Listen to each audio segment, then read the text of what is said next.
Fala galera, tudo certo? Aqui é o professor Pedro e hoje nós vamos para a aula de Egito Antigo.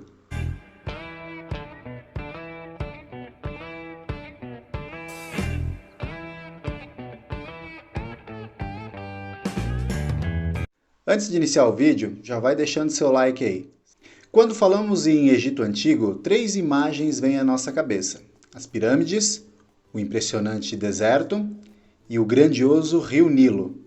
A maior parte do que nós conhecemos do Egito Antigo vem de pinturas, inscrições, obras, enfim, coisas que estão constantemente sendo encontradas às margens do rio Nilo. Falando em rio Nilo, nós precisamos falar um pouco da história dele. Para a gente entender Egito Antigo, precisamos entender o rio Nilo. O rio Nilo é um dos maiores rios do mundo e as suas cheias constantes ajudaram os egípcios antigos a desenvolverem uma civilização ali próximo, porque nós falamos no começo do vídeo. Num lado nós temos o grandioso deserto do Saara, que não é muito bom de se viver nesse lugar não, né? Então o rio Nilo deu às pessoas do vale do rio Nilo a possibilidade de sobreviverem naquele local, plantando e cultivando as suas margens. O rio Nilo ele tem um sistema de cheias que vai de junho a outubro. E quando as águas baixam, as suas margens elas ficam com uma espécie de matéria orgânica que é muito bom para plantar. Sem o rio Nilo, a vida no Egito seria praticamente impossível. O historiador Heródoto disse que o Egito era um presente do rio Nilo. Com muita água e com um solo fértil, ali nós temos um local muito bom para se viver. O Egito foi uma das maiores civilizações da antiguidade no mundo. As primeiras pessoas a habitarem no Vale do Rio Nilo aconteceu por volta de 7.000 anos antes de Cristo, ou seja, há 9.000 anos atrás. Eles foram se estabelecendo, formando pequenas vilas, pequenas nomos e mais tarde foram fundando as cidades. Com o rio Nilo auxiliando essas pequenas cidades, rapidamente eles desenvolveram a agricultura e mais tarde o transporte dentro do rio. Isso fez com que as cidades fossem visitadas por todos os lados. Essas visitas e esses relacionamentos comerciais fizeram com que eles tivessem uma cultura muito parecida, ou seja, as cidades que habitavam o Vale do Rio Nilo, eles aos poucos foram adquirindo características muito comuns. Conforme os anos passavam, novas técnicas agrícolas iam surgindo. Os egípcios, assim como os mesopotâmicos, desenvolveram uma série de tecnologias para levar as águas do rio muito mais longe do que a própria margem. Ou seja, eles tinham um sistema de irrigação que levava a água do rio Nilo até campos muito distantes do rio, aumentando assim as áreas cultiváveis. Por volta do ano de 4.000 anos antes de Cristo, nós tínhamos praticamente duas grandes civilizações: a civilização do Alto Egito e a civilização do Baixo Egito, como vocês estão vendo nesse mapa ao lado. Por volta do ano de 3.200 antes de Cristo,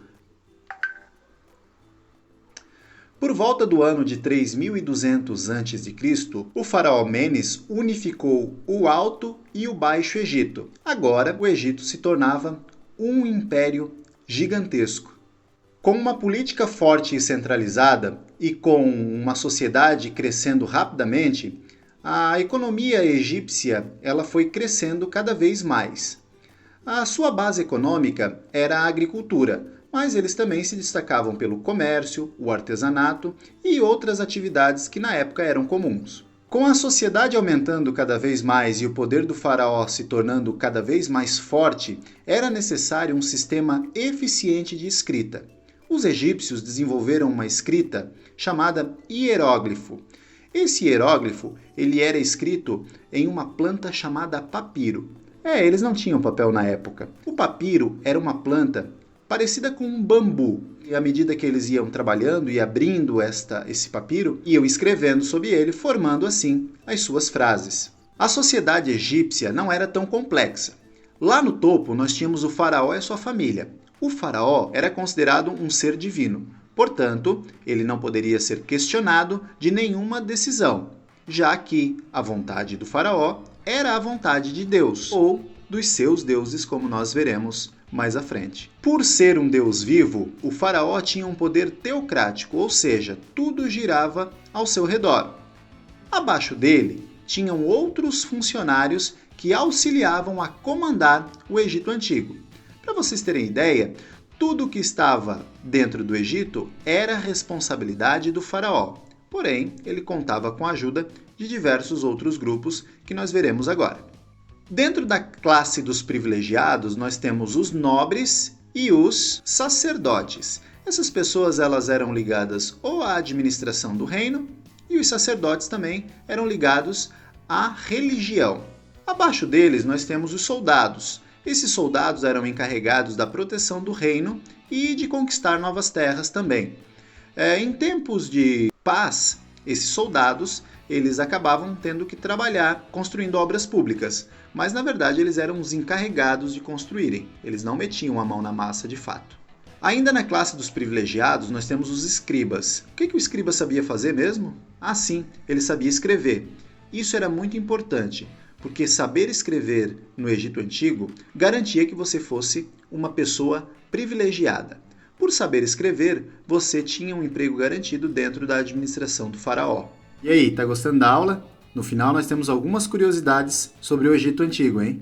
No topo da classe dos não privilegiados, nós temos os comerciantes, e esses eram responsáveis por fazer comércio, ou seja, eram os vendedores dos produtos. Abaixo deles, nós tínhamos os artesãos. Os artesãos eram responsáveis por produzir diversos produtos, como móveis, sapatos, roupas, joias e tudo mais. Então, a segunda classe de não privilegiados era composto por artesãos. Abaixo dos artesãos, nós temos os camponeses, também chamados de felas. Os camponeses eram a grande maioria das pessoas que viviam no Egito. Os camponeses eram responsáveis por cultivar os campos, ou dos comerciantes, ou do faraó, ou de nobres, enfim. Eles eram responsáveis por trabalhar no campo e pagavam pesados impostos e tributos. Esses camponeses também tinham terras próprias, mas o sistema de impostos fazia com que ele tivesse que pagar muito imposto. Fechando com chave de ouro a classe dos não privilegiados, nós temos os escravos. Nesse momento a gente tem que tirar da cabeça que os escravos naquela época eram os negros. Na verdade não. Quem eram os escravos então naquela época? Naquela época os escravos eram todos os povos inimigos, sendo eles negros ou não, não importa. Então escravo é todos aqueles grupos que eram capturados em alguma guerra ou quando o Egito invadia algum outro território, ele era capturado. E esses não têm qualquer direito dentro do Egito Antigo. Os escravos mais famosos, e esses estão na Bíblia, foram os hebreus. Sim, os hebreus, aquele que Moisés libertou do cativeiro dentro do Egito. Quando nós falamos em Egito Antigo, nós estamos falando de 3.000 anos de história. Então imaginem, tudo o que aconteceu desde o nascimento de Jesus Cristo até hoje, e ainda nós teríamos mais 1.000 anos de história. É muito tempo. Por isso, nós dividimos a história do Egito em algumas partes. A primeira parte chama-se Antigo Reino. No Antigo Reino foram construídas as grandes pirâmides de Quéfre, Quéops e Miquerinos que estão aparecendo aqui do lado. Essas pirâmides elas serviram como tumba para esses faraós que levam o nome das pirâmides. Administrar esse reino não era fácil e no Médio Império, depois de sucessivas brigas para ver quem comandaria o Egito, a capital ela foi restabelecida na cidade de Tebas e lá ela começou a prosperar novamente. Porém, no final do Médio Império, novas brigas surgiram e novamente o Império foi enfraquecido. O novo reino é marcado por uma centralização novamente do poder, a reconquista de territórios e a forte administração que foi controlada novamente pelos egípcios. Porém, no final do novo império, novas brigas por poder surgiram, fazendo com que o império enfraquecesse. Com as sucessivas brigas pelo poder, a Baixa Época ou Baixo Reinado, ele foi marcado por inúmeras invasões de povos estrangeiros. Persas, gregos e finalmente os romanos, que colocaram um ponto final nessa grandiosa história do Egito Antigo. Cleópatra foi a última grande faraó do Egito Antigo. E vendo que os romanos estavam se aproximando do seu território, ela resolveu se suicidar. Ela não iria se entregar para o inimigo. E assim acaba a história esplendorosa dos grandes antigos egípcios. Qual é o legado, qual é o presente que os egípcios antigos deixaram para a gente nos dias de hoje? Além, claro, das pirâmides, né, que servem como turismo, os egípcios antigos eles deixaram para a gente inúmeras outras coisas muito importantes. Por exemplo, o sistema de escrita. Nós falamos do sistema de escrita chamada hieróglifo, mas eles tinham outros dois sistemas, chamados hierático e demótico. Cada um tinha a sua função. Após a tomada dos romanos do território egípcio, aquela região ela foi sendo habitada por outros povos que acabaram perdendo aquele vínculo cultural que existia com os antigos egípcios. E assim uma nova cultura foi se formando. Hoje o Egito ele ainda existe, porém não tem nada a ver com o Egito antigo. O Egito atual ele é de maioria muçulmana. Como é que os pesquisadores então entenderam a história do Egito antigo? Um general francês ele resolveu invadir o Egito e, chegando lá, ele mandou escavar todas as obras que existiam naquele lugar. Um dos seus soldados encontrou uma pedra chamada Pedra de Roseta. A Pedra de Roseta continha escritos hieróglifos, demótico e grego. Como eles já conheciam um pouco do grego antigo, foi relativamente fácil eles fazerem a tradução, dando início a tradução de todos os documentos encontrados dentro do Egito Antigo.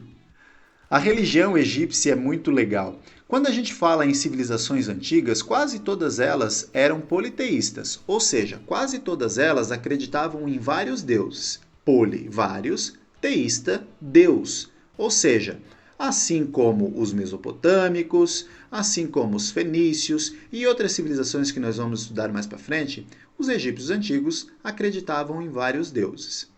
Dentre os principais, nós podemos destacar Horus, Anubis, Ísis, Tote, Osíris e diversos outros.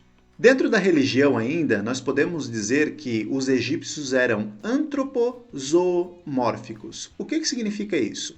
Antropo, homem, zoo, animal, mórfico, forma. Ou seja, eles acreditavam em deuses com forma de homem ou forma humana, ou em forma de animal, ou uma mistura entre animal e homem. Grande parte da sua crença está no livro chamado O Livro dos Mortos. Apesar do nome assustador, não tem nada de muito impressionante ali. O que era o Livro dos Mortos? O Livro dos Mortos equivale a um guia para a morte, ou seja, era o livro sagrado dos antigos egípcios de como a alma deveria proceder após a sua morte. O que ela deveria fazer para chegar até o julgamento final de Osíris. Na verdade, muitos historiadores hoje em dia dizem que o livro da morte, na verdade, é o livro da vida. Por quê? Porque ele pode ser comparado com a Bíblia para os cristãos, já que os cristãos, quando leem a Bíblia, eles também se sentem influenciados pelo ser que eles acreditam que é Deus. Dentro do livro da morte, as pessoas então encontravam um guia de como a sua alma deveria proceder após a sua morte. Ele deveria passar por 40 portas e responder sinceramente o que ele tinha feito em vida. Ele conseguindo passar por essas 40 portas, ele chegaria na porta final, aonde ele seria julgado pela deusa Maat. Ele chegaria com o seu coração, colocaria o seu coração numa balança e do outro lado teríamos a pena da deusa Maat. O coração dessa pessoa não poderia pesar mais do que a pena da deusa Maat. Caso o seu coração pesasse mais que a pena da deusa Maat, ele seria devorado pelo deus Amut. Um deus com várias partes de animais aí, certo, pessoal? Vocês estão vendo aqui do lado, né? Bem esquisito esse deus aí. Caso ele conseguisse provar que ele foi uma pessoa boa durante em vida, Osíris concederia para ele a vida eterna. Por isso que a mumificação era tão importante. Por isso que o nosso colega aqui do lado, o Tutankhamon, ele foi mumificado, porque eles acreditavam que se eles conseguissem passar pelo julgamento, eles usariam novamente o seu corpo lá na outra vida. Sobre os egípcios antigos, a gente tem diversas fontes históricas. Nós temos muitas imagens, muitos vídeos que falam sobre essa esplendorosa civilização. Essa civilização ela durou 3.000 anos. Portanto, ela tem muita história para ser contada. Agora nós vamos para as curiosidades do Egito Antigo. Quando o faraó morria e ele ia para o processo de mumificação, o sacerdote que abria o corpo dele, fazia a incisão, o corte para retirar os órgãos dele, e depois esse sacerdote ele era apedrejado até a morte. Não era lá muito legal isso, né? Os gatos eram vistos como seres sagrados, por isso que quando um gato morria, o seu dono ele raspava a sobrancelha em sinal de luto. Muitos gatos foram mumificados em sinal de respeito. Os antigos egípcios adoravam jogar jogos de tabuleiro, na verdade era um dos jogos preferidos deles. Eles perdiam horas e horas jogando vários jogos de tabuleiro.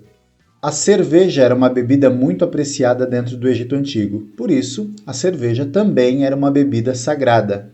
A palavra faraó significa grande casa, e ela na verdade faz referência ao palácio em que o faraó e a sua família vivem. E aí, gostou desse vídeo? Então deixe o seu like, comente e compartilhe para ajudar mais pessoas. Até a próxima!